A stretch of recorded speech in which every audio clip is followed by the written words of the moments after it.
एकनाथ शिंदे साहेबांचं कर्तृत्व मोठं आहे हे त्यांच्या पक्षाला सुद्धा माहिती आहे आणि महाराष्ट्राला माहिती आहे।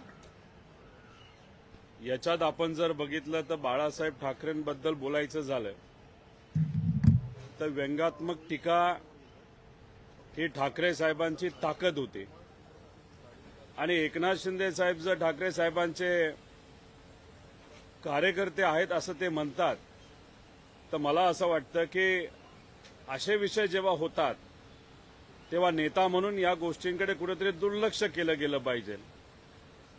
तुम्ही जर दोन उदाहरणं घेतली त्याच्यामध्ये राजीव गांधींबद्दल एका सिरीजमध्ये जेव्हा त्या ठिकाणी काही गोष्टी बोलल्या गेल्या तेव्हा राहुल गांधीजींनी सांगितलं होतं की असं काही बोलल्यानंतर राजीव गांधी साहेबांचं काही कर्तृत्व काही छोटं होणार नाही।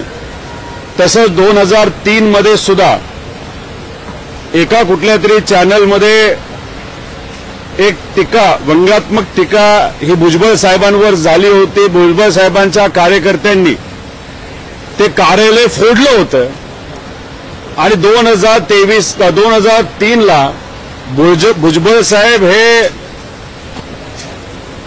उपमुख्यमंत्री असताना सुद्धा त्यांनी त्या ठिकाणी त्या पदाचा राजीनामा दिला होता। म्हणजे ही विचारसरणी महत्वाची आहे। त्यामुळे कुठला एखादा कलाकार काय बोलत असेल तर उगाच त्याचं ऑफिस कुणी फोडलं गेलं नाही बाहेर। पण अजून एक मला कलाकारांना विनंती करायची आहे की हा काळ काय 2014च्या पूर्वीचा काळ नाही जिथं तुमच्या कलेला एक कला समजली जाईल।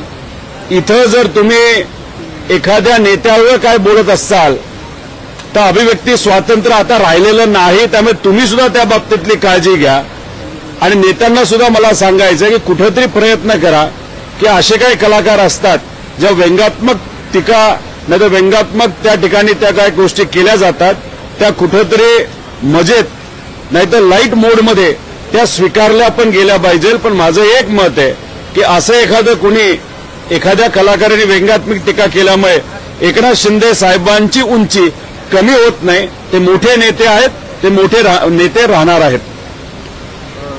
संभाजी महाराजांनी वाघे समुद्राच्या समाधीचा मुद्दा पुन्हा एकदा उपस्थित केलेला आहे की त्या संदर्भातलं पत्रव्यवहार सरकारला त्यांनी यापूर्वी केले